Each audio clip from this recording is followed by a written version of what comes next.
जोहार आप सभी स्टूडेंट्स का आप सभी के YouTube channel Jharkhand math zone पर मैं सचिन चंद्र आप सभी स्टूडेंट्स का स्वागत करता हूं आप सभी के YouTube channel Jharkhand math zone पर। तो प्यारे बच्चों आप सभी का स्वागत है लेक्चर नंबर 15 में थ्योरी ऑफ रियल फंक्शंस का वीडियो लेक्चर सेशन चल रहा है। सेमेस्टर 3 के बच्चों के लिए चल रहा है, पेपर नंबर 5 चल रहा है, ऑल यूनिवर्सिटीज़ के लिए चल रहा है, चाहे BBMQ से हो, चाहे आप BVU से हो, चाहे आप BHU से हो, चाहे आप SKMU से हो, चाहे आप दिल्ली यूनिवर्सिटी से हो, आप कोई भी यूनिवर्सिटी से क्यों ना बिलोंग करते हैं, आपके लिए ये वीडियो लेक्चर सेशन बहुत ही इंपॉर्टेंट होने वाला है। तो चलिए हम लोग स्टार्ट करते हैं लेक्चर नंबर 15, ठीक है। और लेक्चर नंबर 15 को देखने से पहले आपको लेक्चर नंबर 14 देखना बहुत ज़्यादा जरूरी है, क्योंकि अगर आप उसको नहीं देखे हैं तो फिर ये चीज़ समझ में नहीं आना है आपको, ठीक है। क्योंकि अगर वो नहीं देखेंगे तो फिर लेक्चर 14 से ही ये रिलेटेड है, इसी वजह से। तो देखिए ये कोर पार्ट है। कोर पार्ट कहने का मतलब ये जो मैथमेटिक्स ऑनर्स लेते हैं उनके लिए है, और साथ ही साथ जो बीटेक कर रहे हैं उनके लिए नहीं है, और जिनका जेनरिक है मैथमेटिक्स उनका भी नहीं है, ठीक है ना ये चीज़। तो जिनका मैथमेटिक्स ऑनर्स है उनका है ये चीज़, मतलब उनके लिए ये चीज़ है। कोर जहाँ पर लिखा रहता है आपके बुक में, जहाँ पर भी कोर लिखा रहता है लालजी प्रसाद जी के बुक में, तो वहाँ पर आप समझ लीजिएगा, या फिर कोई भी बुक में कोर लिखा रहा है तो आप समझ लीजिएगा वो जो है कि मैथमेटिक्स ऑनर्स वालों के लिए है। समझ रहे ना, कोई भी बुक मतलब मैथ्स की बुक है ना, तो कोर। तो suppose that there is a delta greater than 0। आप सपोज कर लीजिए कि आपके पास डेल्टा ग्रेटर देन 0 है, सच डेट इस प्रकार से कि डेल्टा अगर ग्रेटर देन 0 है तो उस केस में आपके पास fx और gx दो फंक्शंस आपस में बराबर होंगी, ये दिया हुआ है।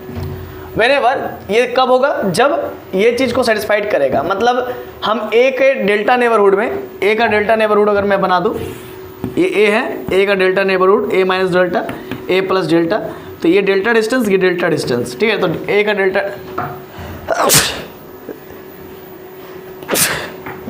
सॉरी टू से, तो ए का जो है कि डेल्टा नेबरहुड मैंने बना दिया, ठीक है। अब क्या है कि ए का डेल्टा नेबरहुड में मैं कहीं भी पॉइंट एक्स लेता हूँ तो ये एक्स और ए का जो डिफरेंस आएगा, मतलब जो डिफरेंस आएगा एक्स और ए का, वो क्या होगा, डेल्टा से छोटा होगा। आप देख सकते हैं डेल्टा बड़ा है, एक्स और ए का जो डिस्टेंस है वो इतना ही है, ठीक है ना, वो डेल्टा से छोटा है, डेल्टा बड़ा है उससे, ठीक है। तो वही बात है, और ये याद रखिएगा ये 0 से बड़ा होगा, x माइनस ए का जो डिफरेंस है वो हमेशा 0 से बड़ा होगा। क्यों? क्योंकि x कभी भी a के बराबर नहीं हो सकता। अगर a के बराबर होगा तब तो x माइनस ए का वैल्यू 0 हो जाएगा, ठीक है। ये बात है। चलिए मैं इसको इरेज कर देता हूँ। अब आगे देखिए क्या है, आगे कहता है अगर ऐसा है तो फिर आप इस चीज़ को प्रूफ कीजिए, मतलब कि फंक्शन f का और फंक्शन g का जो लिमिट है वो आपस में इक्वल होगा as x tends to a पर। ये आपको प्रूफ करना है अगर ये सब दिया हुआ है तो प्रूफ करते आइए।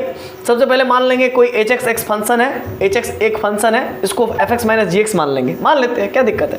इसको इक्वेशन 1 मान लिया। अच्छा इधर देखिए, since it is given that fx और gx आपस में बराबर है, ये दिया हुआ है, इसी वजह से hx का मान हमेशा 0 होगा, कन्फर्म में 0 होगा, क्योंकि fx और gx बराबर है। तो hx का मान 0 कर देंगे और इधर gx को भेज देंगे तो प्लस में हो जाएगा, तो fx इक्वल टू gx हो जाएगा, है ना। समझ में आ गया कि नहीं आया? क्योंकि fx और gx का मान आपस में इक्वल दिया हुआ है, तो इसी वजह से hx का मान क्या होना चाहिए, 0 होना चाहिए। hx का मान अगर 0 होगा तो इस रिलेशन में hx का मान 0 रखेंगे इक्वेशन नंबर 1 में, तो ये माइनस gx इधर आ जाएगा तो प्लस gx बन जाएगा। तो fx इक्वल टू gx का कंडीशन जो दिया हुआ वो यहाँ पर आ जाएगा। तो यहाँ पर मैंने जस्ट hx का मान ऐसा मान लिया है, इक्वेशन नंबर 1 में fx माइनस gx मान लिया, देन ऑब्वियसली hx का मान 0 होगा। व्हेनेवर ये कब होगा, तो देखिए fx इक्वल टू gx कब है, जब ये कंडीशन सेटिस्फाइड कर रहा है तब है।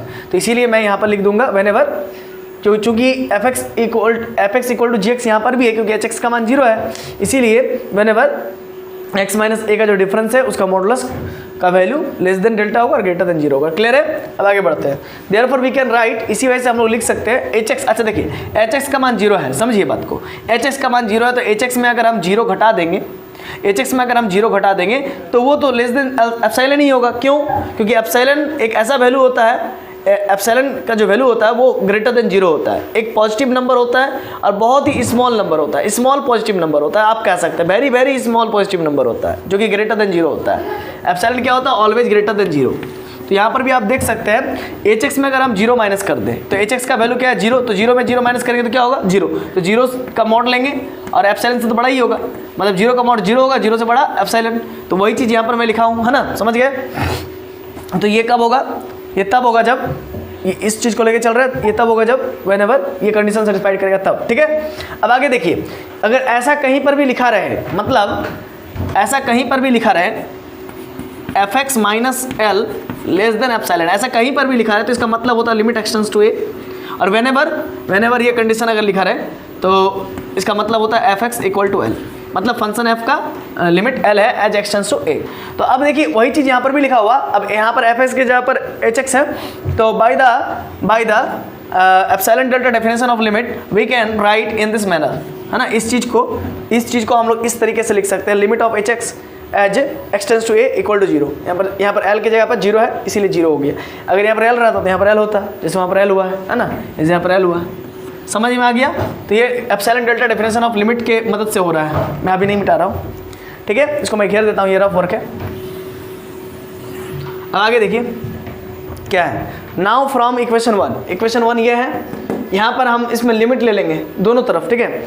तो now from equation 1 taking limit on both sides as x tends to a then we get, मतलब हम लोग यहाँ पर लिमिट मिलेंगे इक्वेशन नंबर 1 में, और दोनों तरफ क्या लेंगे एज एक्सटेंस टू a पर लिमिट चेक करेंगे।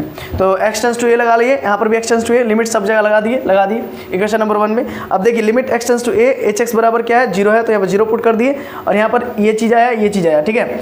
अब ये माइनस में है तो इधर आएगा तो प्लस में हो जाएगा, तो इसीलिए limit x tends to a, limit of function fx x tends to a equal to limit of function gx as x tends to a, आपस में बराबर हो गया। ये माइनस वाला इधर आ जाए तो प्लस हो जाएगा, और यही आपको प्रूफ करना था। अगर ऐसा है, ओहो गिर जाते हैं अभी, अगर ऐसा है तो इसको प्रूफ कीजिए, है ना। तो मैंने प्रूफ कर दिया, ठीक है।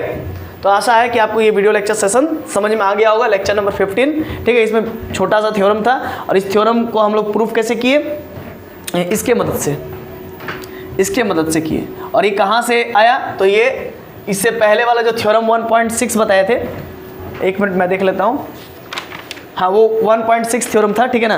मैंने वहाँ पर मेंशन नहीं किया था 1.6, लेकिन वो थ्योरम 1.6 था, वो आप लिख लीजिएगा अपने कॉपी में। इससे पहले लेक्चर नंबर जो 14 में बताया था वो थ्योरम नंबर 1.6 था, यहाँ पर मैंने मेंशन नहीं किया था, ठीक है। आप लिख लीजिए, क्योंकि कहीं ना कहीं आपको काम आ जाएगा, क्योंकि हो सकता है किसी थ्योरम में मैं कह दूंगा कि बाय द थ्योरम 1.6, जैसे इसी में मैं अगर इतना ना करके मुझे यहाँ पर इतना करना पड़ा, ठीक है। मैं डायरेक्ट लिख देता by the theorem 1.6 limit of x tends to a hx equal to 0।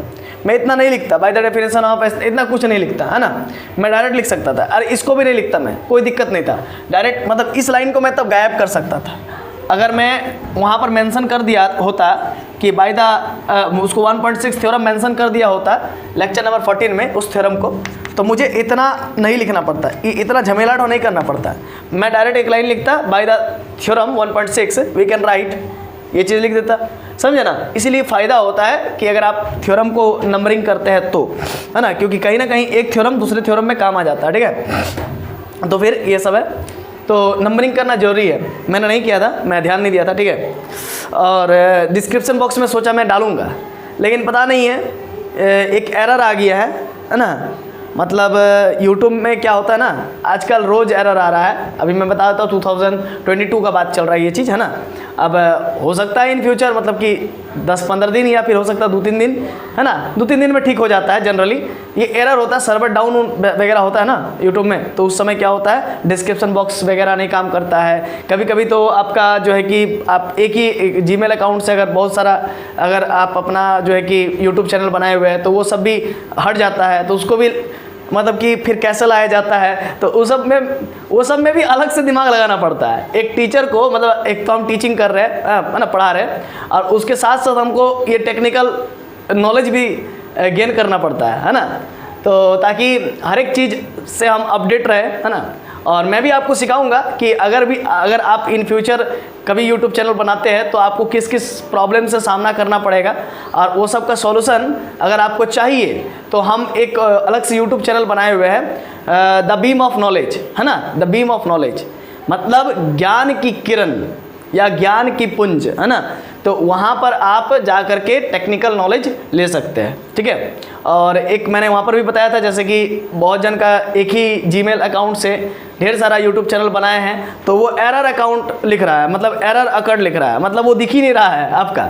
तो आप बहुत कोई सोच रहा है कि उसका यूट्यूब चैनल डिलीट हो गया है, या बहुत कोई सोच रहा है कि जो है कि उसका यूट्यूब चैनल हैक हो गया है और इस पर ढेर सारा भी वीडियो भी बन रहा है। बहुत सारे यूट्यूबर्स वीडियो बना रहे हैं और उलुल जुलुल लिख करके, उलुल जुलुल करने का मतलब मेरा इतना सब्सक्राइबर था और मेरा ये अकाउंट डिलीट हो गया, बहुत टाइप का लिख रहा है। लेकिन ऐसा कुछ नहीं है। अगर आपका चैनल है तो आपको घबराने की कोई ज़रूरत नहीं है। उसका प्रॉब्लम ठीक करने का तरीका मैंने जो है कि झारखंड मैथ जोन के ही कम्युनिटी टैब में लगा के रखा है। वहाँ से आप जा करके टैप कीजिएगा तो डायरेक्ट बीम ऑफ नॉलेज के चैनल में आपको वो चीज़ मिल जाएगा। कैसे उसको सॉल्व करेंगे, है ना, उस एरर को किस प्रकार सॉल्व किया जाएगा, वहाँ से आपको डायरेक्ट मिल जाएगा। ठीक है, तो कुछ नहीं, यहाँ पर भी मैं बता देता हूँ। अगर नहीं यहाँ पर बताना सही नहीं रहेगा क्योंकि ये एजुकेशनल चैनल है। ठीक है, चलिए मिलते हैं नेक्स्ट वीडियो लेक्चर में। तब तक के लिए जोहार, खुश रहिए, आबाद रहिए, पढ़ते रहिए, धन्यवाद।